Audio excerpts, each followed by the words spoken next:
I'm going to share some of my, one second, share some of my random thoughts, also give you some market updates, some quick planning ideas, and then a short closing. So before I get started, about our office, some logistics there. The team is slowly coming back to the office. We sent out an email to our clients, and we haven't had any client meetings yet, but we're getting to that point where we're going to start offering clients to come in June if they're comfortable doing so. And we've had the office deep cleaned. We have sanitizer and wipes, and we have processes throughout the office and staggering meetings to accommodate that. So looking forward to seeing you hopefully soon in this new normal. I know for me, it's been great seeing the team again. Most of the team is slowly getting back to the office this week, and then the rest of the team will be here next week. So I'm very thankful for that. Also, we're going to have, Carson will have there should be a Q&A button at the bottom of your screen, and Carson will be monitoring that throughout. And so if there's a question, feel free to ask. I'll do my best to get to that. And speaking of questions, right before we got started, I had a client submit a question that was about the PP loan, the Paycheck Protection Loan, asking me what my thoughts were about the loan and if they should take it and kind of what my thoughts were there. And I'll say that's a tough question. It wasn't, I know for us, we were originally advised to apply for it and get it. The market was scary at the very beginning. It was down 35% in a matter of 20 days. And our accountants told us to apply for it just in case. And it was a tough decision, and our revenues were down like everybody else's. But I made the decision to go ahead and actually return that money. So just on a personal front from our business, we try to do the financial planning 3 buckets that we talk to with clients all the time and be fiscally responsible. So we had our emergency fund, our bucket 1 for six months to a year worth of payroll and expenses. And so we got that paycheck loan from the government, and we were fortunate enough that we kept everybody employed at full pay throughout, kept that money set aside. And then I just made the decision. It was keeping me up at night a little bit, taking that money, because you had to check a box that said you needed this money to keep operations. I didn't feel good about it. And so we sent it back. Now, that being said, there's no judgment to those of you who chose to take it. In fact, we helped quite a few clients apply for it, do their application, and really encourage them to do so. Especially, gosh, we have a lot of clients in the music business where income was almost nothing. So I think it's a great thing to keep your payroll going. And if we can help you, let us know. And I know a lot of advisors that applied for it and feel very justified in keeping it. And I totally get both sides of the equation. But hopefully that answers that question about the PP loan. And speaking of questions, I'll say this. What's interesting is the first question out of almost every client's mouth that we've met with, and I say meeting, I mean Zoom meetings, has been, how are you? Meaning they're asking us, how are we doing? And that really chokes me up. I can tell you the level of care between clients and family, and how that line has become blurred between clients and family is just really gets to me. It's amazing seeing each other in these meetings wearing t-shirts. I know today I actually put on a nice shirt for the second time in like 2 months, but seeing each other in t-shirts, or somebody walking the dog, the kids in their laps. We had a meeting this morning with 2 kids waving to us through the Zoom cam. It's just really connected us in a new way, and I'm grateful for that. No more of the proverbial hiding behind the suit, if you will. Not that I ever wear suits, but you know what I mean. But still, it's just been a really, really neat experience in kind of making the best out of the situation and connecting with clients in a new way. I'll say this too, clients really haven't been too reactive. I mean, the first month back in March when this started, definitely tensions and reactions were a little bit different, but I've noticed that clients really settled in, and this was very different than 2008, which was much more, a lot more panic about the market, about investor accounts. It seemed like that time everything was focused on the financial markets, whereas this pandemic, a lot of it's been health and family and jobs and income first, and investment statements maybe 3rd or 4th down the line. So just something I've noticed. So overall, I'd say that most people, and I've talked to a lot of financial advisors, top advisors in the country who kind of validated this, and it seemed like we were on the same page. Most people have been holding to their plans pretty well. Nobody likes this, but they're a little concerned. Sure, I am too, we all are, but they're not panicking, which is very, very good. And I'm proud of our clients for that, and my team for that, just kind of holding steady. Somebody asked me on a text message earlier if I was going to do any more dad jokes today. I will not do any dad jokes, but a client did text me this. Hold on.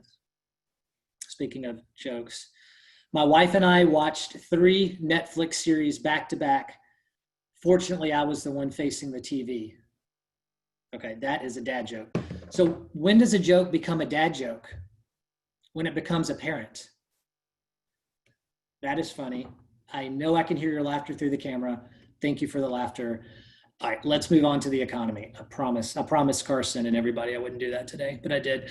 All right, so some market stuff. All right, well, volatility prevails. This past week, gosh, I think it was a couple of weeks ago on a Monday, we had a 4% up day in the market for no reason, just out of the blue, having people scratching their heads with when I think some bad job data came out that day, making little sense. And this is exactly why we avoid trying to time the market. The markets have been recovering the past month while the unemployment data has looked really bad. And a client this morning said, how is that possible, David? And the way I explained it is the market typically is forward looking. So the market today is pricing what it thinks it's going to be doing in 4 to 6 months historically. So if you look at that, at the beginning and early in March, when the market tanked really fast, it was projecting this is going to be really bad. There's going to be millions unemployed, et cetera. And the economy is going to be closed for 4, 5, 6 months. Now that we're seeing the economy slowly reopen, I think the market is saying, okay, maybe it's not as bad as we thought, or the doomsday scenario is avoided. And I know we're still not out of the woods by any means.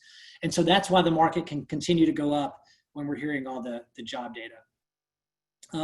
What we've been doing for new cash, and what I mean by that is we've had a lot of clients that were in the fortunate position that they had money come in during this period, or they had cash on the sidelines that they wanted to invest to try to take advantage of the down market. We've put together a client list. So if you called us and said, hey, David, we've got $100,000 that's been sitting in cash that we'd like to get into the market, to try to avoid timing the market because it's impossible to nail it exactly.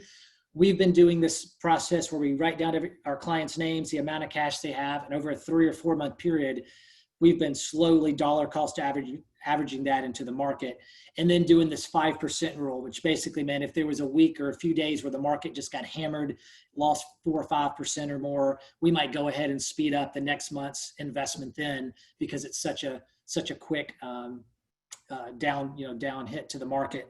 So the point of that is we don't have to get it exactly right, but it's different for every client. But we found that a strategy like this versus reacting on emotions is much more sustainable and efficient.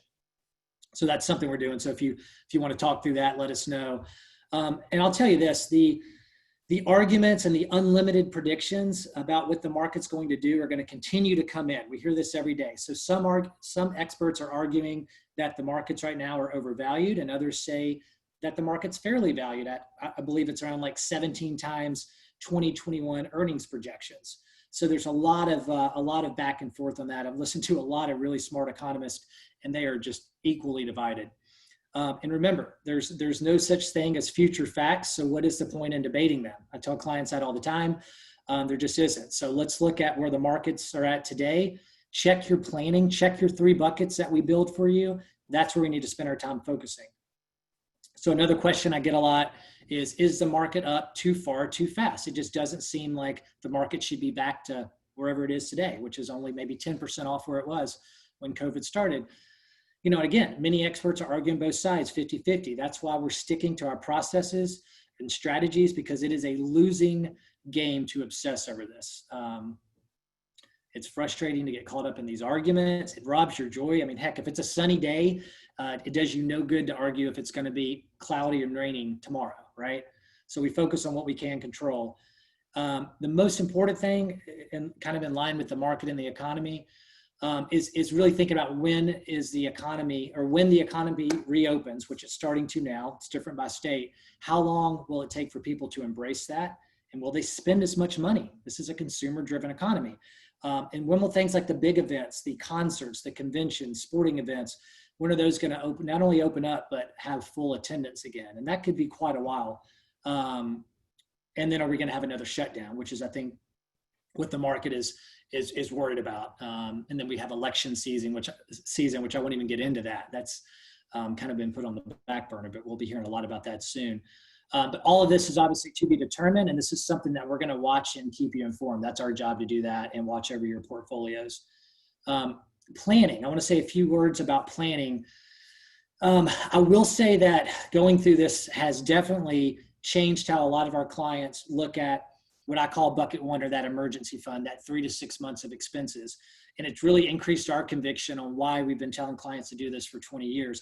A lot of people had their income go to zero or cut in half, and they had to use that emergency fund. So it was definitely a blessing to have that money, so they're not selling stocks while they're down and pulling money out of their retirement accounts.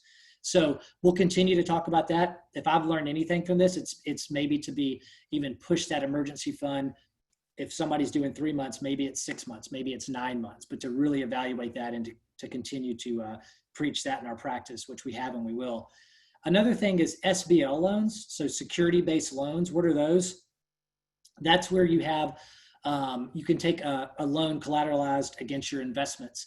So you can only do it against taxable accounts. So think of it this way. If you had $1 million invested with us and you had $500,000 in retirement and $500 in a taxable account, or which is a non-retirement account, you can only take a loan against the non-retirement money.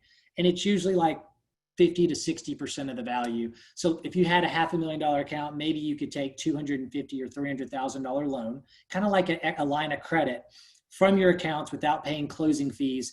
You could do that at a Raymond James or most brokerage firms. Why would somebody do that?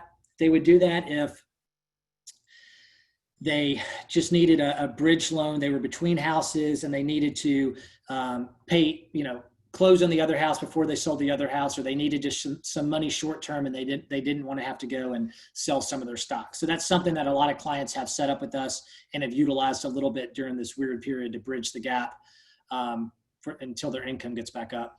A few highlights. I did a webinar a few weeks ago on the CARES Act. And one of the things, as you may remember, the tax deadline was pushed back to July 15th. There is no required minimum distribution this year. If you have a beneficiary IRA, or if you're 70 and a half, and the 70 and a half age is now 72. So no required minimum distributions from IRAs at all this year. Another planning idea is looking at tax efficiency. We've been doing this for our clients by rebalancing several times and doing what's called tax loss harvesting, which I won't bore you with all that CPA talk.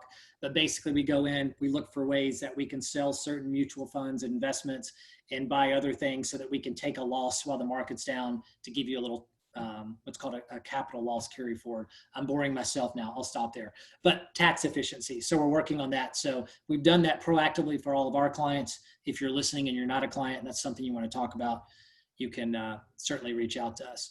What else? So, these are times really to, I'd say, I've talked to a lot of people about this, but take time to spend with your family and to rest and to really employ better self-care. I know a lot of these things can be hard to do depending on your job situation and family situation, but what an opportunity to use this free time, right? A client told me yesterday in a Zoom review meeting, he said, David, it's kind of like we've been put in timeout like we often do with our kids. And, sometimes kids during timeout, they'll go and reflect and really learn. And most of the times they'll go and just play and kind of ignore it and just play in their room. And so as adults, people, we've been meditating and praying for, to be able to lose the distractions and have time stop, if you will, for years and years, to be able to really take time for ourselves, self-care, find out who we are, learn from things, and then we finally got it. And then it's like, well, what do we do with it? So I've had a lot of those kind of deep conversations with clients and learning what they're doing during this time and that sort of thing. And the key thing I've been trying to learn is becoming comfortable living in uncertainty, right? We have this delusion sometimes that we can control things and have them go the way we want. And you think about like the financial markets, that's a perfect example, of course. We can't control them, right? And also life in general. So just a lot of life lessons here. I've been on a lot of calls with some top health experts. And I'll tell you this, we actually have a phenomenal, one of the country, amazing health expert, Dr. Gladden. I'll be sending you an email today or tomorrow for an invite next Thursday. I think it's at 1:00 Central Time. We're going to be doing a health health and wellness webinar with Dr. Gladden. So very blessed to do that. Stay on the lookout for that. But talking with Dr. Gladden and other experts about the importance of getting good sleep and movement and breathing exercises during the day and controlling your eating, which he'll talk about at that webinar. I won't go into that, especially since I just had a cookie. I'm probably not the expert. But working from home, a few tips we've been, clients have given me and we've shared, having more than one workspace at home and rearranging furniture and paint, taking breaks with your kids during the day or your pets. Jolene is actually, I won't move the camera, but sleeping on my right foot right now, but taking time to, to spend to go outside, get some fresh air and doing that. Make workouts convenient. So you can adding some equipment right near your space, your workspace. A lot of clients have done that. And I've been on some webinars talking about that. Setting alarms and auto reminders to pop up to remind you to do something active, especially when you're sitting at home all day. Now, I have absolutely no doubt that we're going to be talking about 2020 to our kids and our grandkids for the next few decades. This has been and will be one of the world's largest social experiments. And there's so much to learn about and to argue about politically and new perspectives gained from this. So just a lot here over the last couple of months and the next few months that I think it's going to change all of us in companies and businesses. So what are some good questions to ask ourselves? How do you feel? Are you finally getting over the fear? Do you feel less fearful now than you did? What is something important that you didn't think was important before, or what was not important that now you think is? I know for me, I've learned how much I value the energy in the office with my team and how important that is, and getting to see a few clients each day, walk across the street to eat with someone, a friend or a client or a vendor in our business. I personally thrive on connection, and the lack of that has been really, really hard for me. And that's why I'm so excited to see even little pieces of that coming back, just having a few of my team members back in the office. Jolene helped, but she can only do so much. Have you thought about things like going on a retreat? I know a bunch of my clients have shared places and things they've done. So where is that place that you feel content and you feel joy? For me, it's finding a cabin in the woods away from town, even just an hour. And I found a client sent me a really neat, quaint VRBO an hour from town with a fireplace and a lake view. And I was able to go and read and do quiet times and let Jolene explore and run around just for I think it was 48 hours. And that was phenomenal, much needed. And phone calls, what is that phone call that you feel more energy when you get off of, and who is it with? Do more of this. For me, it's checking in with my dad to make sure he is doing okay. And as many of you know, he's been taking care of my mom. And so that's just something that's really special to me, to get to check in with him each day or every other day. So I try to do more of that. What songs give you energy? Put together an energy song playlist to that's uplifting. What TV shows or series are you watching? For me, I loved watching recently The Last Dance about Michael Jordan. It was very nostalgic for me of my childhood and all the posters that I had in my room growing up. So a lot of things like that I would encourage you to do. Now I have had several of you, hold on one second, share my screen again. There you go. I've had several of you ask me during COVID about my book, looking for something to read, and I asked the title of my book. So this is not a shameless plug. This was actually a legit couple of questions I got before the webinar. The Currency of Time is the book. It talks a lot more about the 3 buckets I talked about. Also, someone asked about my radio show, Retire While You Work. I did the radio show for a couple of years. I've now moved that to a podcast. So you can see it's available on iTunes and Spotify. It's called Retire While You Work. So feel free to join in those podcasts, and copy of the book. You can get it on Amazon. We have a bunch of them in the office. If you want to come by, happy to give you a copy of that. Okay, a couple of last points to make before I end here, and then we'll see if there's any questions that came up. Our job, we don't make people rich. We help them keep their wealth and avoid really making bad decisions, okay? And we do aim to grow their wealth, of course, but the goal is not to take $5,000 and see how fast we can turn it into $1 million.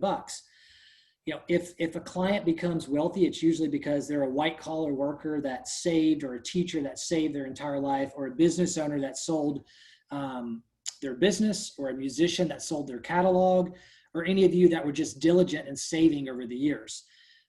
So our job is to help preserve that wealth and grow it reasonably. And a good respected, another financial advisor who's a close friend of mine said it this way, and I like this. He said, the ideal client isn't looking for a free lunch or trying to find the next big stock pick and risk losing all their money. They want to grow at a reasonable pace.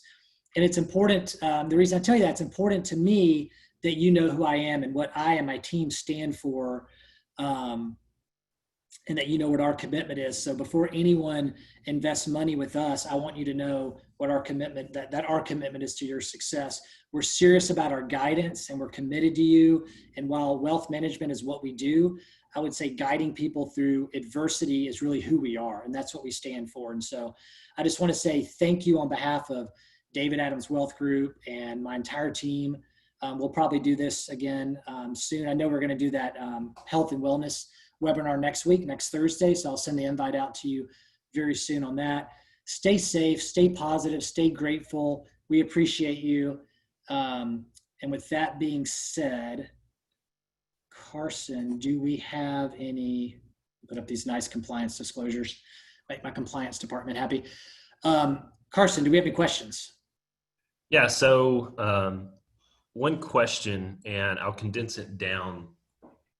With the market being at a high point 3 months ago to testing lows with the Dow below 20,000, what are some ways where you can be wise about investing while the market's so volatile, especially if the market goes back down again and retests lows, which we don't know if it's going to do or not? What is just a couple of wise steps to take when investing? Yeah, because there has been a lot of volatility, and I would expect with a potential for another wave of this virus, and if not, and we're lucky, and that doesn't happen, just with the election alone, there's going to be quite a bit more volatility.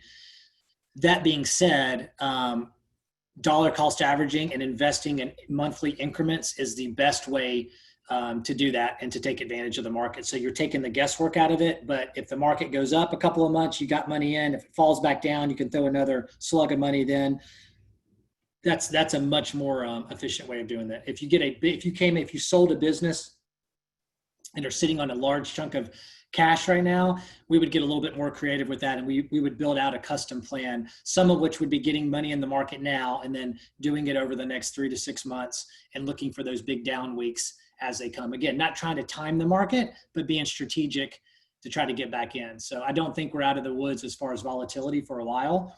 I personally don't think this is going to be a V-shaped recovery. I think it's going to kind of be one of these U-shaped where we kind of do this for a while and then treasure our way back out of it. So good question. Any other questions like that, Carson? Nope, that'll do it. All right. Well, thanks everybody for joining. Be on the lookout for the next webinar invite today or tomorrow, and that'll be for next Thursday. Thank you so much.